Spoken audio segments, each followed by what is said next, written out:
think it's time to start the webinar. So if you can start sharing your presentation, George, that'd be great. And then I'll leave the floor to you. Thank you very much. I'm just pulling it up now, the presentation.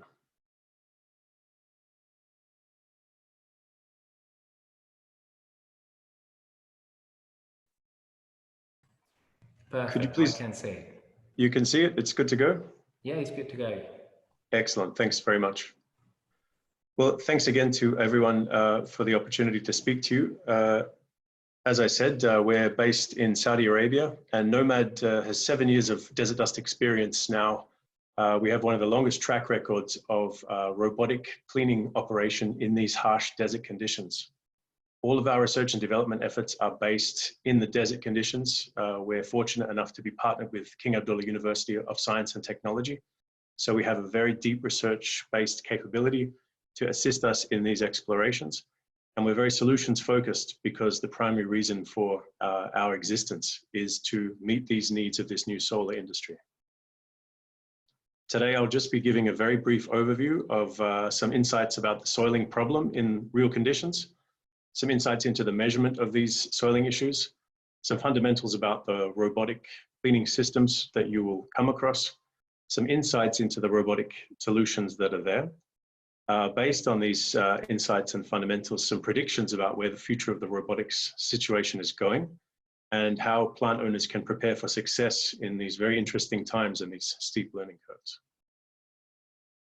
So just very briefly, an overview on soiling insights. We've been measuring here consistently year on year between 0.4 and 1.1% losses per day due to soiling. That's power output losses on the panels.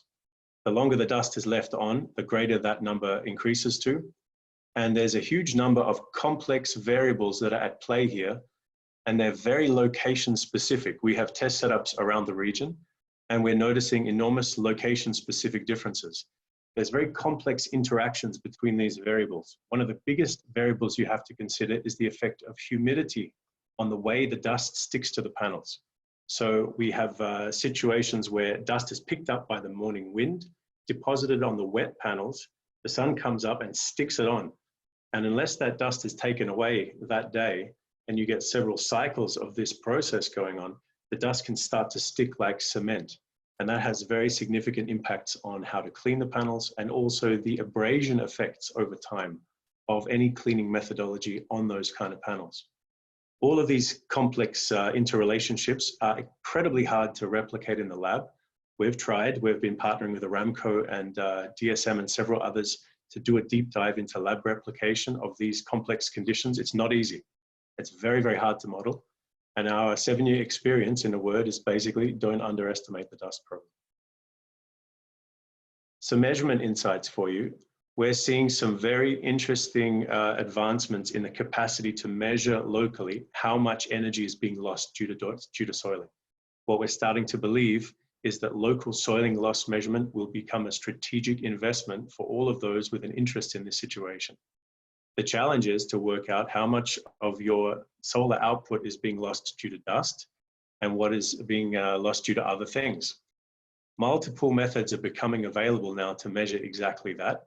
You know, we've seen inverter level comparisons over time where you clean one set of panels at one inverter and compare that to another. At a smaller scale, we can have strings with electrical loads to try to understand what's happening at a finer detail. And we've been privileged to work with a number of leaders in the field now who are working on light scattering sensors, which can be put in line with the panels and can actually measure in and of themselves how much the dust is affecting the output of the panels. These capacities to measure points of a percentage point of accuracy will have extremely powerful strategic ramifications as we move forward. Our general recommendation in terms of measurement is to start measuring as soon as possible. Essentially, as soon as a site has been chosen, there should be measurement systems on the ground to start understanding what the dust problem is and what the opportunities are. You've seen a lot of slides on robot fundamentals, I'm sure. A lot of people will break these robotic systems down various ways. what we've discovered in our process is the best way to break down robots by type is to look at how they support themselves on the panel. And there's 4 main categories of robot when you look at it like that. There's those that run on the panel glass itself. There's those that use the panel frames to support their weight. There are some that run on the ground and use the ground to support themselves. And there's some that use the understructure to support their load. The reason we want to break it up like this, and the reason we think it's important for the industry to think along these lines, is that how your robot is attached will affect an extraordinary number of variables that all will have a bearing on the lifetime of the project, the price points, and the effectiveness of the cleaning process. So a robot insight we'd like to give you, the first robot insight from our experience is that panels don't like robots, to put it simply. You're seeing now in the industry a lot of certificates of compliance coming out where robots are awarded a certificate of compliance from panel manufacturers. But be warned that that certificate of compliance does not equate to a certificate that says no damage is being caused by those robots. Because what we're seeing over long periods of time is that the dust, grit, plus any robotic load, especially on the delicate face of these panels, will cause damage over time.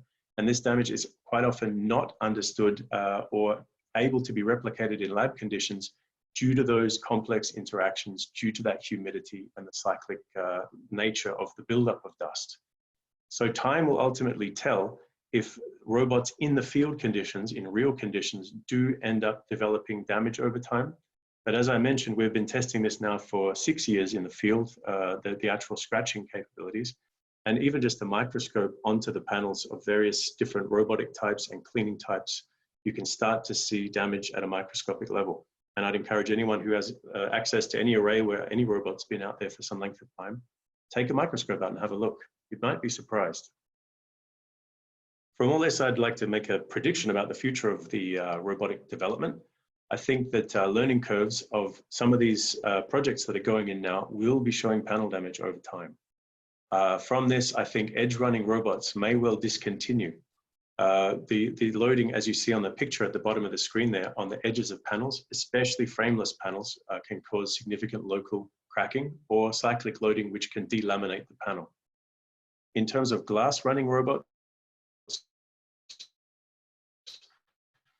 they will very likely, we're already seeing in the language in the request for proposals for new projects saying that they do not want any robots that use the panel surface as a load-bearing member. A number of different companies, I'm sure you may well be aware if you're involved with these things, a number of different owners are looking at this as a primary source of concern for long-term risk, and they're trying to mitigate against that risk by leaving their panels alone. Also, because we're seeing a move in the industry towards frameless panels and trackers, including bifacial panels, it's almost impossible then for the robots to run safely on the panel surface in any way. So we will be seeing an increase in the number of robots that are integrated to the understructure or are mounted on the ground. Of course, there are a number of different variables I don't have time to get into relating to those things as well, but I'm happy to answer any questions. The next big insight that we'd like to share is that robots don't like deserts. And we've had a huge amount of experience with understanding just how much can go wrong with robots in harsh, real-time desert environments, the likes of which most people on Earth couldn't really believe were this bad. We've just had friends, some of our technicians coming back from sites in Dubai where we had deployed some test results, test systems. We're seeing 55-degree temperatures at surface level in the air, incredible humidity, unbelievable conditions to try to run an electromechanical system. The key issue will always be reliability. And as we speak, just now, many systems are beginning to fail because just now, really, a lot of these systems are starting their first experience now in these harsh desert environments. Even rated and tested electronic systems are failing.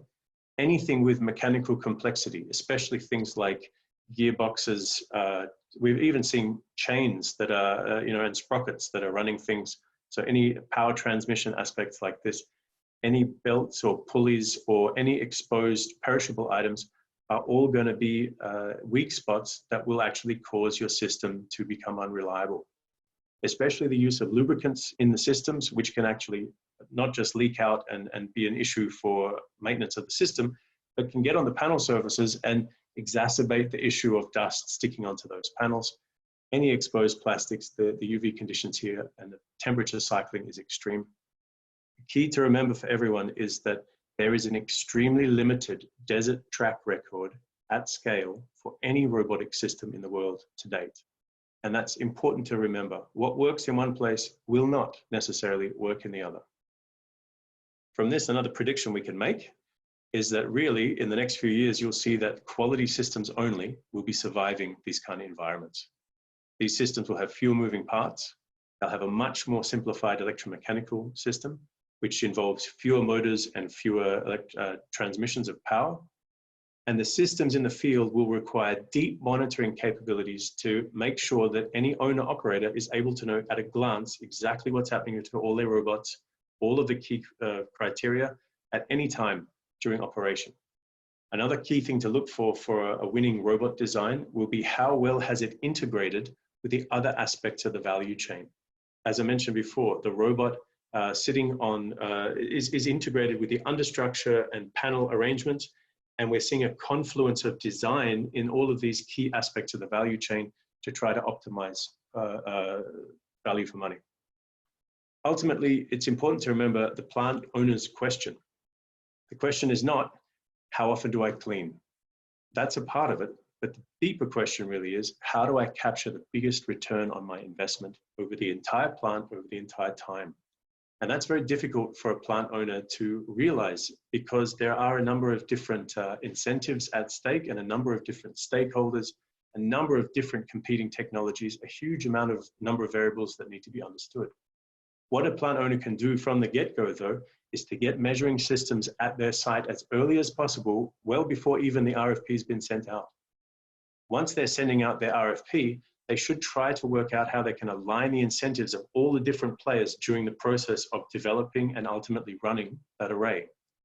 They should be looking to specify as requirements low impact desert proven technologies to avoid long-term headaches.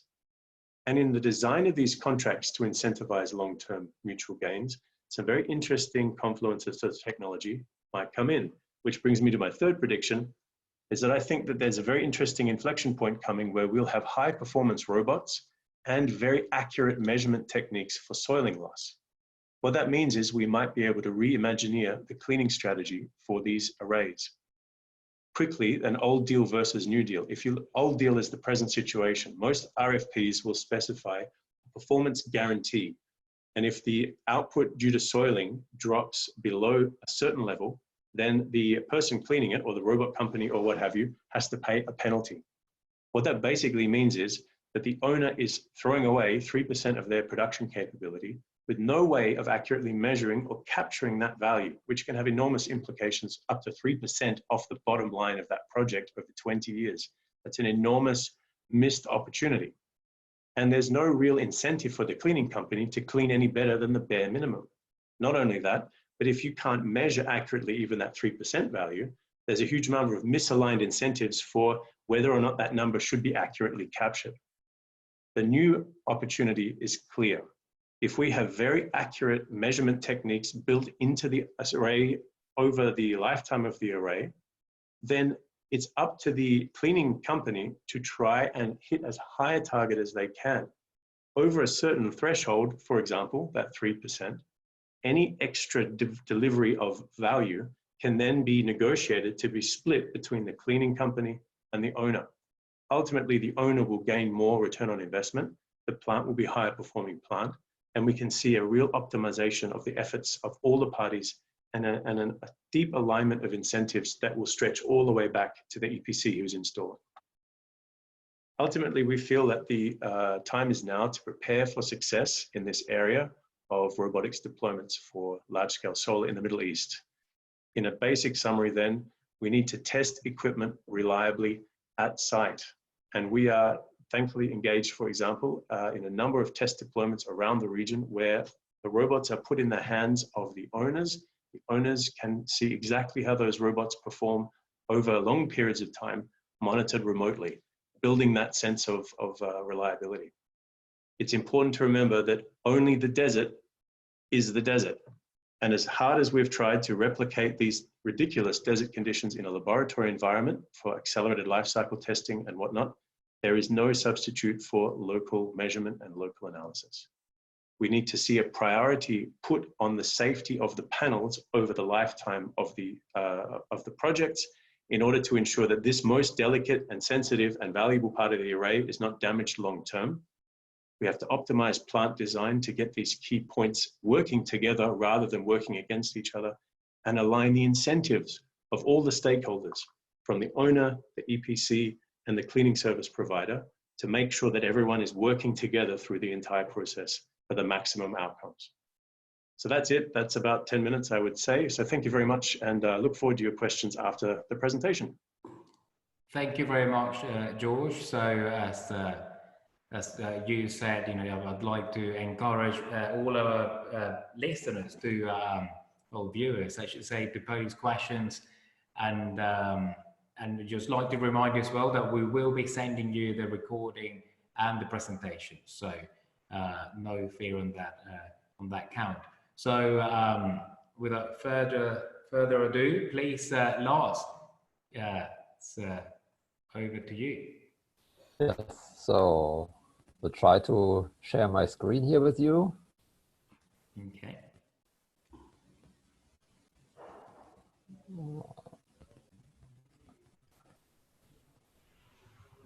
So does it work? It does work, yes. Okay, good. Yeah, thanks again, everyone.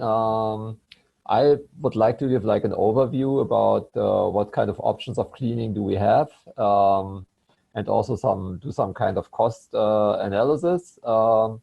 And also I will quickly talk a little bit about the testing. So we are a test lab, so we are aware that in the test lab you can only simulate the reality to some kind limited. There are some limitations, but nevertheless, I think there is some use to do some kind of accelerated testing.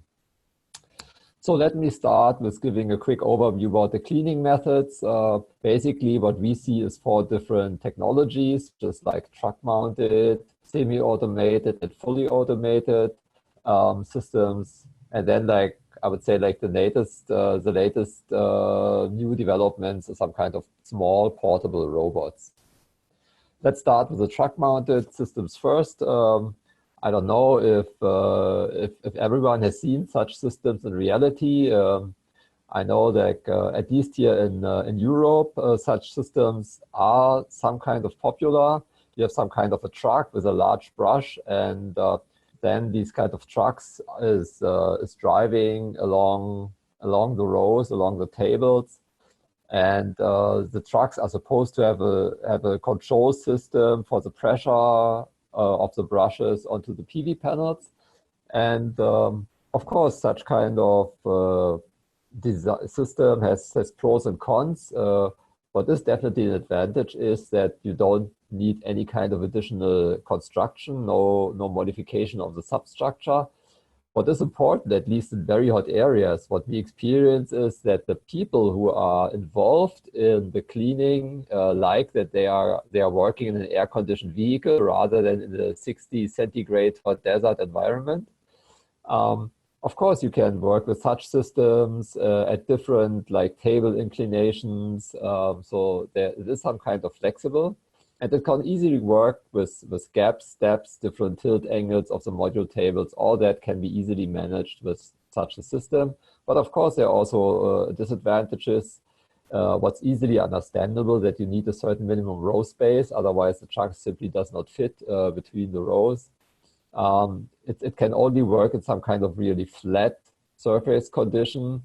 And of course, the driver needs to be trained, the operator needs to be trained. It has, when they start to clean, the brush needs to get attached to the module table very carefully. Although there are sensors, there is a risk that modules are touched too hard and some damages might occur. So these are all disadvantages, and of course you need fuel, it is noisy, it's some kind of air pollution is involved. So these are all the cons which are related to such system. But then people start to develop some kind of semi-automated system. These are systems which are placed on the module tables. manually and also temporary, which means not every table has its own cleaning device, but maybe you have a few of such devices on a large power plant, and then you have O&M service providers, and their routine is to take such devices and place them onto rows, and one row on one day and the next row on another day, and then along the table and along the row it then moves automatically. Also here you can have a designer. What you see in the market is that such systems do not need any kind of additional substructure. And it's fairly simple to operate. It's also flexible. It works with different kinds of inclination angles, different kind of table lengths. So it's a fairly flexible application. But just simply due to the weight, you always need two people to handle such systems. And of course, it always needs some kind of manual handling. If you have like a spacing between tables, if you have a different table with a different tilt angle, it's just like more labor required. And also here, due to the manual placing of the system at the first row, there is some kind of a risk if that panels might get damaged in case of any kind of mishandling.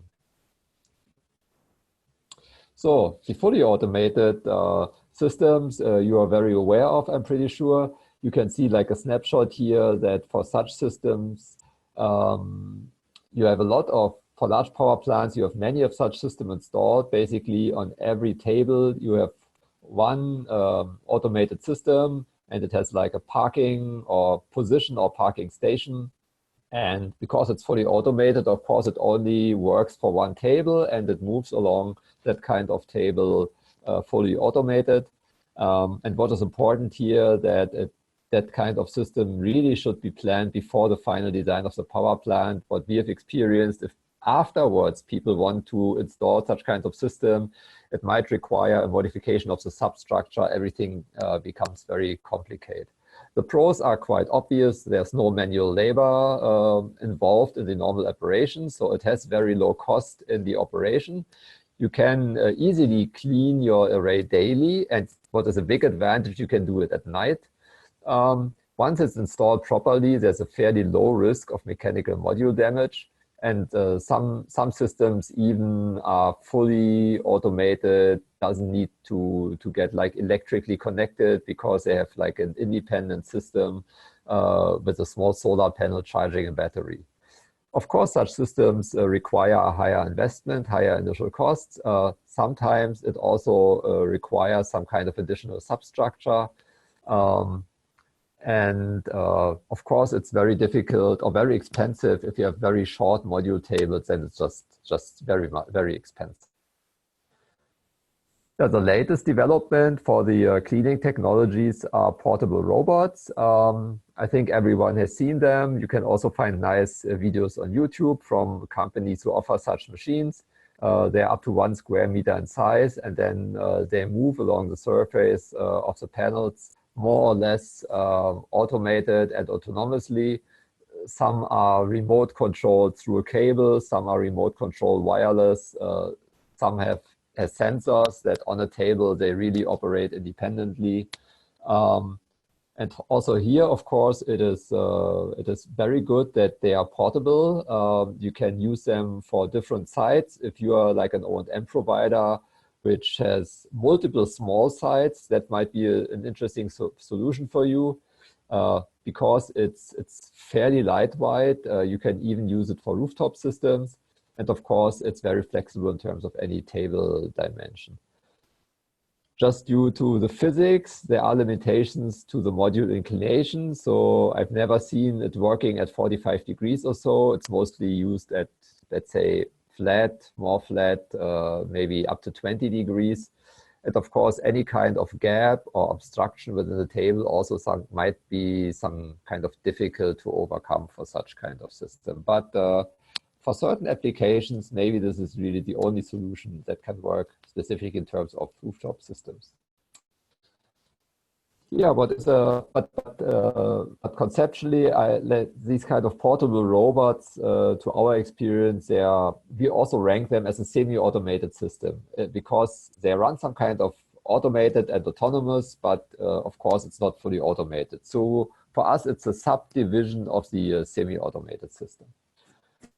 Interesting to compare if you make like a full cost calculation, a cost of ownership calculation about the full lifetime is first of all the investment cost. So what we have shown here is some real like examples for a 10 megawatt field in India, so where the owner has really investigated deeply what is the best strategy for himself. It was a 10 megawatt field with 38,600 pieces of 260 watt panels. And so he was considering some kind of manual cleaning, which also requires, of course, some kind of initial investment. He investigated some semi-automated devices and also full automated device. And what you please note is the logarithmic scale on the y-axis. It's not like a linear scale, it's a logarithmic scale. And as you can easily see, as you would imagine, the fully automated system, of course, has much higher investment costs than all the other systems. For that 10 megawatt field here, the investment cost would be almost in the range of $500,000. But then, of course, it has just lower operations costs. And what you can see in the table on the right-hand side is a comparison of the cost per operation and of maintenance. And what such kind of calculation you have to do for every site, for every region, because the operation costs might depend very strongly on the labor cost. And that is an example here for India, where labor costs are very different, probably much cheaper than in other regions of the world. So, but the investment cost and the operation and the maintenance cost, that all you have to consider and have to calculate for your field, for your specific site, for your respective circumstances if you do an investment. For that field here that we have investigated, you can see the result of the costs per year, which of course depend on the cleaning interval. If you clean daily, which means the cleaning interval is one day only, this is the very left-hand points here. You can see that if you do it fully manual, if you do it like semi-automated or truck-mounted, like there's labor involved and it's very expensive because you have to do it every day. You need a lot of labor. And of course, like an automated system can be cheaper there. And if you are cleaning like less frequently, then a semi-automated, a truck-mounted, or even like a manual system might become cheaper. If you only need to clean like once a month, probably, or maybe it doesn't make sense to take the high initial investment cost of a fully automated system. So the frequency of the cleaning is the other driving factor, which determines what is the overall cost that you have to consider for cleaning as part of your O&M cost. And what is some kind of obvious, but you have to make your own small Excel spreadsheet is that the higher the soiling rate is and the higher the frequency of cleaning is, the more reasonable is the high initial investment for a fully automated system. But of course, and that refers maybe to George's presentation, that also requires that the system has a long lifetime, the automated system. If the automated system fails after a short period of time, and you need to replace it every couple of years, that's something that is driving up the costs tremendously. Of course, the quality of the system, as George was pointing out, is a key driver for making an investment decision in a fully automated system. So what do you have to consider? And what you have to consider for your power plant is that always there's the discussion about the product warranty for the modules. So there are some module manufacturers now which have given approval for certain cleaning systems. At least we have seen that in a very few cases. But mostly the module manufacturers, they say, no, we need to approve that specific system for that specific site because the type of soil, the type of sand, the type of dust itself can have a very, very strong impact on how the module surface might get damaged. And that's why we here at PI in Germany have developed already years ago, and what we are doing like very frequently in our lab is like accelerated lifetime testing in order to simulate the impact of the panel. Of course, it's very difficult to really 100% simulate the reality, but you can do some kind of testing, and we have developed a lot of customized cleaning procedures, which is using a specific soil, the specific cleaning frequency for specific panels and specific types of cleaning devices. But of course, the feedback that we got over years is that a standardized cleaning protocol, sorry, is the wrong word here, standardized cleaning protocol would be very helpful for the industry. So what we usually do here in terms of a customized test and is that we do some kind of initial module degradation, and then we do some kind of the cleaning simulation, which means we are putting sand, and that specific type of sand, which you can find on the side, on the panel. Then we do clean the panel, and we do some kind of characterization, and we clean the panel to really simulate like 20 or 25 or 30 years, depending on customer demand, lifetime, which means if you really want to have like daily cleaning, because you have a higher rate of soiling in that area, and you want to do this like over 20 years, then it's some kind like 7,000 cycles. And then we are really running 7,000 cycles with a cleaning device over the panel. So we can do that. We intermediately characterize the module in terms of surface characterization. We really look with a microscope. We try to find scratches. We also, of course, do any kind of EL and IV curve analysis, but we really try to characterize the surface of the panel through visual inspection with a microscope, but also for doing reflectivity measurements.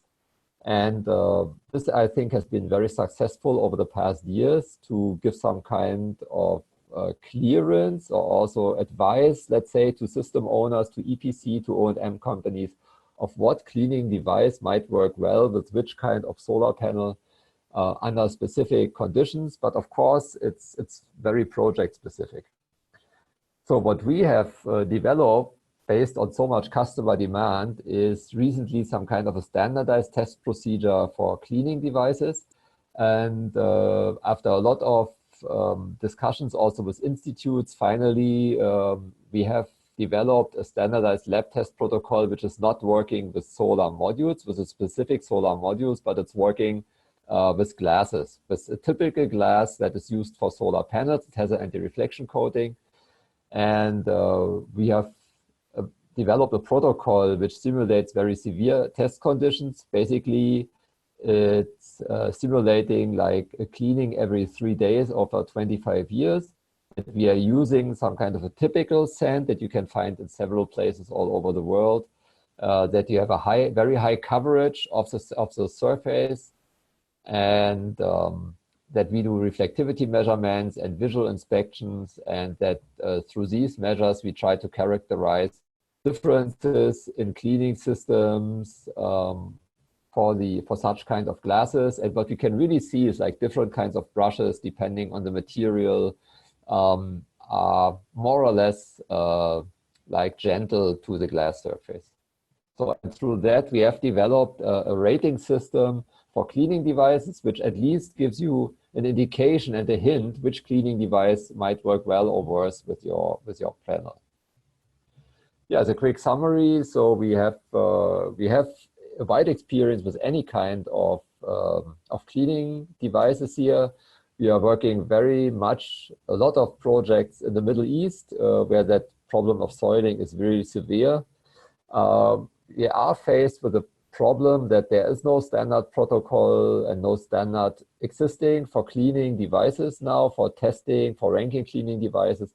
And that's why at least we have developed an in-house procedure that can rank cleaning devices based on testing with solar glass. Yes, thank you for your attention. Maybe that's from my side. And of course, I'm looking forward to receive your questions. Thank you very much, Lars, for your presentation. And yes, you know, to the audience, please do send your questions in through the Q&A box. We'll start reading them out now. And we have already a number of questions here. I know that George has been busy answering them. He's already answered more than 10 questions, which is good work. And, not sure if I was supposed to do that suddenly. We were supposed to talk about them or answer them in text. you can answer them. That's good. So yeah, we have more questions coming in. So we have one regarding bifacial panels. So I see a lot of these questions, comes up every so often. So what's the deal with bifacial panels? Do you have to worry about cleaning the two sides of a panel? How important is it? That's a great question. I don't know, Lars, do you guys have any firm data now in terms of the impact of soiling on the bottom face of the panels on the overall output? No, we don't have. So pretty tricky to find. Yeah. Yes, right. Yeah. Like these kind of large bifacial power plants just became popular, just started like maybe 1 or 2 years ago. So we've not seen, we visited a few, of course, but actually we have never seen severe soiling on the backside. Great point. Yeah, I'm in a similar boat with, it doesn't look like it's sticking so hard compared to the top face. Yeah. And we haven't seen, we've been trying to get some more example panels in here and just put them out in the field and be measuring. But at this stage, I'm not sure how much effect the very small amount on the back face is going to have, simply because the back face as well is only getting that indirect light, which is a much smaller percentage of light than the top face. So the top face is obviously much more important for the overall output. And it's not easy to clean the bottom side because you've got all of the struts from the structure under there and things like this as well. So from my point of view, the jury is still out on the value being lost on not cleaning the back face. And until we get some hard data, we'll have to wait and see. I do know that, obviously we are doing a lot of R&D on product development. We are looking into that from a design point of view, as I'm sure a lot of the other robotic systems developers are doing. But exactly how big a piece of the pie that is, we're still not sure. Time will tell.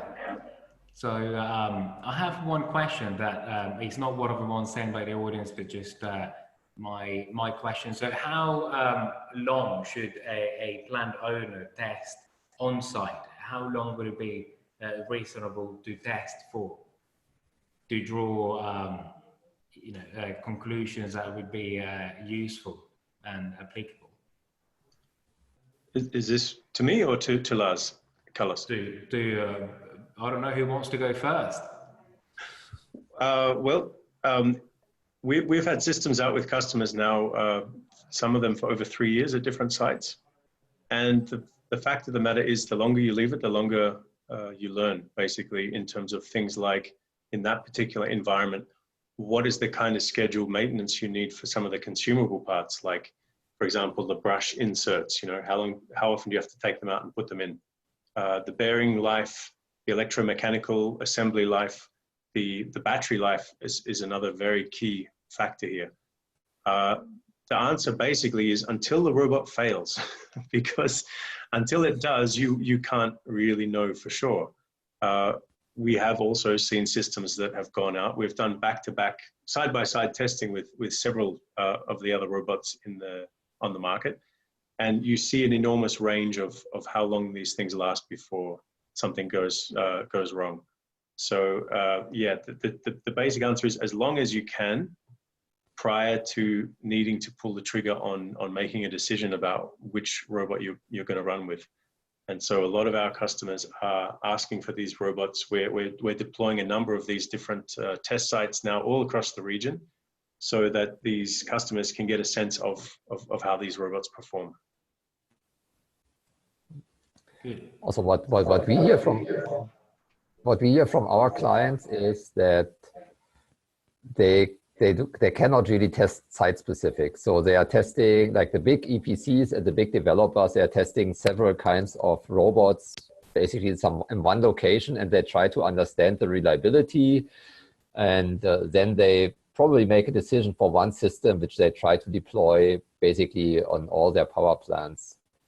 I think it's like from the project development perspective, I think no one has time to test like for soiling or one product at one site for a very long time.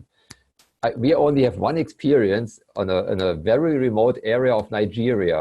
Really a project developer considers more than 1 year of testing also for wind, for sun irradiation, because he says like there's so basically no data available on irradiation, on the conditions and the climate conditions in this area, so that he wants to do like 1 full year of testing first before he takes the investment decision. But this is an exemption. Usually they're only like a few months to take a decision.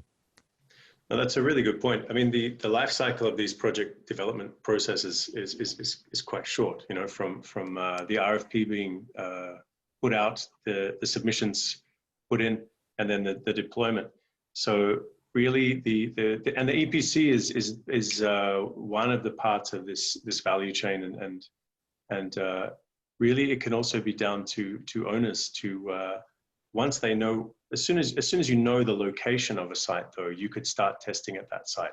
It's not too expensive or difficult to get some measurement equipment on the ground at your future site, because a lot of what you'll discover there can impact perhaps what you'd want to put in that RFP, how you'd want to structure that kind of long-term process for cleaning.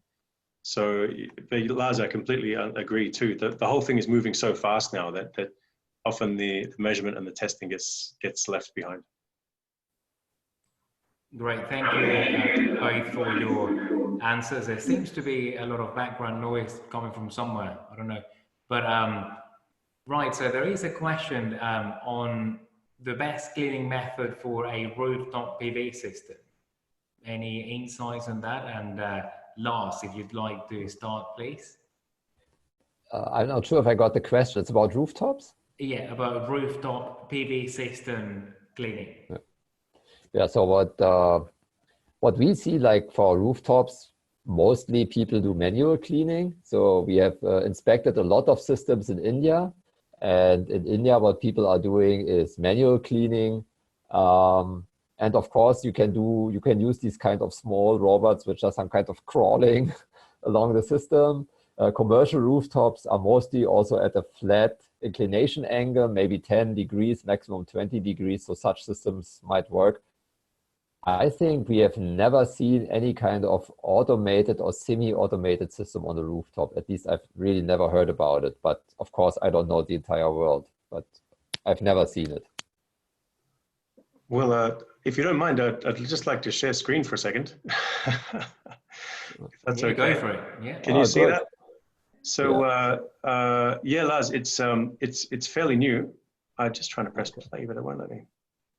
So this is one of our rooftop deployments. It's a big commercial rooftop in Dubai, where the NOMADD systems have been running now for, I think, coming up to 18 months. So we have these systems, there's a number of different rows on the rooftops, and we're finding that there's more and more interest in automated cleaning on rooftops because of a number of key factors. Safety being the first one, because these rooftops are often very high off the ground. And so getting people up there and keeping them safe while they're working is an extremely challenging thing to do.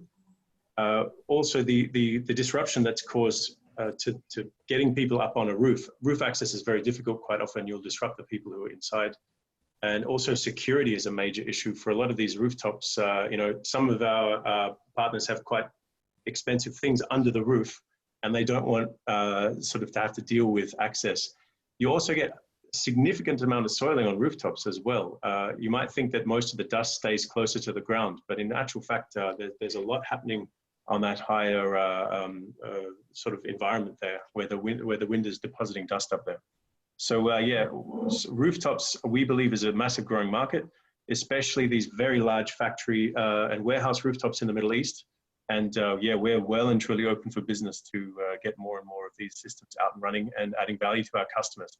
This has like a 2-3 year payback period with, you know, 15-20 year life cycle. I would like to stop sharing. There it is. All Okay. right. Thank you. So, yeah, I suppose, I mean, to say something quite obvious, I think it's probably down to, well, how large the rooftop system is. So, Exactly. you know, Yeah. If the systems have very short rows, like for houses and things, you won't get enough panels under each robot. Rooftops, it's a lot more expensive to clean them manually than ground mounting, obviously. So that the price point on some, Lars gave some excellent graphs there showing how often the cleaning is needed versus the cost. So obviously there's a set of values for that on a rooftop environment. It's better, but you really typically need rows at least 50 meters long, preferably 100 meters long, to really get those rapid paybacks. right. And on a related question, someone asked how to know how often you should clean. Is there an algorithm that could tell you that? And I think the answer is probably it depends. So I'll leave you two to to provide a better answer than that. Yeah, maybe I give a quick answer, but it really depends. It's some kind of unpredictable. And as Georg just said, like even for rooftops, you need to clean, but of course the cleaning frequency in this basically the same location can be very different depending on if you're on your rooftop or if you're on the ground, like in the same town. Yes. It's almost impossible to predict unless you really do some kind of investigation, measurements over a few months in advance. But that's the reason why we see that a lot of systems get deployed, and then only then people notice, oh, I should clean, and only then afterwards Exactly. they try to buy a system, and then they see maybe the system that they like doesn't work well with the mounting structure also. If you are in any kind of desert conditions, if you are in some kind of risky environment, you should really consider that kind of soiling and cleaning strategy as an essential part of the entire project development process. Preach it, brother, as we say. Yes, I fully agree. Yeah, Lars, it's heartbreaking, isn't it, when you see people basically building these beautiful new arrays, and then someone cuts the ribbon and they take the photo, and then everyone walks away, and within a few weeks it's performing at a fraction of what it should be, because so many of the more advanced cleaning solutions nowadays really need to be considered early on in the process, exactly like you said. And rather than preclude yourself from some of these really valuable opportunities to use some of this new technology, getting that designed in, getting that discussion happening at the earliest stages of design and development, it's absolutely critical to offer the best solution for people. And we're seeing as well with the humidity effects on the panels and the way that dust is sticking on, we came to the conclusion that assuming the robot technology gets efficient enough, effective enough, and low cost enough, plant operators will actually want to be cleaning their panels in these high desert conditions every day. And the reason for that is you don't want to let the dust build up and start to stick really strongly. And also, you don't want to be relying on a methodology for cleaning where you've only got enough guys, for example, it takes them 6 days or 10 days to clean the whole array, and then they start again and they go through because of dust storms. So you get a big dust storm hitting, and our worst case here, we lost 60% output on the panels in a 2-hour dust storm event. That's the worst we've ever seen. We haven't seen it worse than that, but there was dust and rain in the air. And if you have suddenly, your plant is suddenly operating at 40% output, and if it takes you 6 days to clean that whole array, it'll take 6 days before it's back up to speed again. So when we're talking really large scale implementation, as we feel we are, to be able to push a button and your whole array is clean will have massive impacts on bankability, on the supply-demand balance, and all sorts of other things. So we're starting to see more and more interest in the idea of cleaning at the touch of a button. And it's all down to getting these integrations done correctly. So another interesting question is whether, I see the noise is coming from me. Another interesting question is it asks what type of modules, double glass, EVA, etc., showing the best corrosion caused by robots' resistance. So, any of you would like to answer that question? In terms of the abrasion on the surface, it's a lot down to the glass and the coating, right, Lars? I mean, yes, so the glass and specifically the coating.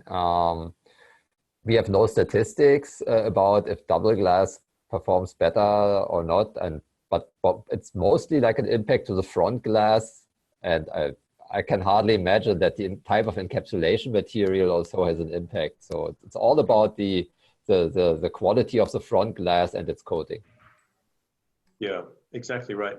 You know, the abrasion effects, like you saw a few slides I put on just from the microscope analysis. We did scanning electron microscope, tunneling electron microscope analysis of surface abrasion conditions over time. And it's so variable depending on the coatings you use. DSM is one of the best coatings, biggest coatings manufacturers in the world. They supply an enormous number of coatings. They have very high resistance to abrasion and things like that. Whereas some of the other brands, for example, that we found in our testing disappeared very, very quickly. So it's less about the panel type and more about the coating and glass type. Yeah. Okay, and there is another question here which I think it's quite interesting, is whether well, how common are failures and replacements required for full automated and semi-automated systems? Any insights in that? I suppose that these systems are relatively new, so there might be hard data, might be hard to come by, but what are your thoughts on that? So I think we'd be fairly typical in the industry in terms of what we specify. We say that there's basically cyclic maintenance, scheduled maintenance on the system. Things like the brushes, things like the wheels, bits that wear out over time. And a good system like ours will be designed so that in situ in the field, you can basically pull out all of the consumables like that and whack on new ones with, you know, one Allen key, the same size kind of thing. So you have a very pain-free operation and maintenance process. At the same time, though, unscheduled maintenance, I think, is going to be much more of a challenge as systems that are not highly reliable in these conditions break down. And then it's really all about having local presence and local capacity to rapidly respond to the owner's needs to get out there and get it fixed. You know, we've seen, it's like saying, how often do I need to fix cars? How often do cars need to be fixed? It's like, well, are you buying a Mercedes or are you buying a Lada? You know, and where's the company at that you're buying from in terms of their after sale service and things like this? That's really what it boils down to. Yeah, actually, we really don't have statistics. And as you said, like most of the automated systems are in operation only for a few years. But like there are a lot of designs out where I would say I can hardly believe that they will work for 20 years. So, and of course, it also depends on the maintenance. You can also drive with a Lada for 20 years if you make proper maintenance. But it's nevertheless, there are pros and cons in the design itself. And I think the industry is currently learning, because so many more systems are getting deployed, is currently learning, and not every company will survive, which is usual, and the better ones will have growing market share, and that's part of the normal learning curve of an industry, I would say. Exactly right. No, I fully agree. You know, a lot of it comes down to design and the quality of the components, and really that can't be underestimated in these environments. I'm all right with the idea of driving a Lada in easy European conditions. I wouldn't drive a Lada in Dubai or in Saudi, man. It wouldn't last 6 months probably. So yeah, and there's a lot of Ladas out there in terms of robot Ladas. There's wow, yeah, some fantastic stuff. But yeah, in the presentation I gave, I'm just trying to state some of the things to look for. Like if it's complex with chains or pulleys or, you know, 4 or 5 motors hanging off it that make it go, or, you know, these are real red flags, because all of these things with good engineering and good quality components can all be designed out. And if they haven't been, someone's just rushed a rat trap to market, and beware. That's really what it boils down to.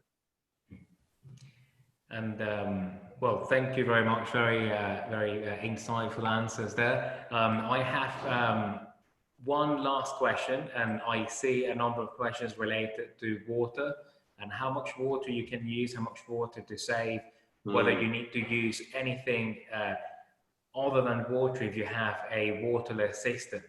So any quick words on that? So how to perform cleaning in an environment where water is a rare and precious resource? The short answer is this much water. We're already seeing in a lot of the RFPs put out, they are requiring as a technical requirement, 0 water use for their robotic cleaning. And and I'm sure anyone who's researched this, have spent a lot of time with brush technologies and everything else to try to understand how do you get dust off and all the residues and everything else, salt, you name it, without water. It's a very non-trivial task, but it is essential. If solar ends up requiring desalinated water to clean itself, to make power that then goes to power the desalination plant again, it is deeply unethical. We need to ensure in the environments like this where water is the most precious resource, and as you know, as things unfold as they are over the next decades, water will be the absolute most precious resource. We cannot afford to have a solar industry that requires this. And it's just too expensive. So I don't know anyone in desert conditions who is considering a system with water. So it's... Yeah, there's a couple, but yeah. I hope, well, at least there's people presenting ideas. Hopefully no one is considering that in terms of decision makers for their plants. Yeah, it's just too expensive. You're right, too expensive. Often you have to even, you know, pipe it from God knows where. Yeah. So. Well, thank you very much. Yes, with all good things, this webinar also needs to come to an end. So I'd like to thank both of you, George, Lars, for being here with us, and a big thank you to our audience for bearing with us. Over 100 people for the whole hour. Thank you very much for supporting us, and Thank you. Thanks to everyone. Just know that you could see more webinars like this on our website, atainsights.com. So, George, any parting words to our audience? We look forward to seeing you out there. We'd love to help you with your desert solar needs. And special thanks to Lars for such an interesting back and forth. I really appreciate it. And thanks, Carlos, for being a great MC. Thanks. Lars, any parting words? Just my recommendation is really don't underestimate the soiling problem. If you are planning any kind of power plant in a desert environment, don't underestimate it and plan that from the very beginning. Thank you very much, and I hope that that message will stick with the audience. And I'd like to remind you also that we will send you the recording and the presentation, so never fear. Thank you very much, and see you next time. Thank you. Thanks. Thanks, Carlos. Thanks, everyone. Bye. Have a great day. Bye.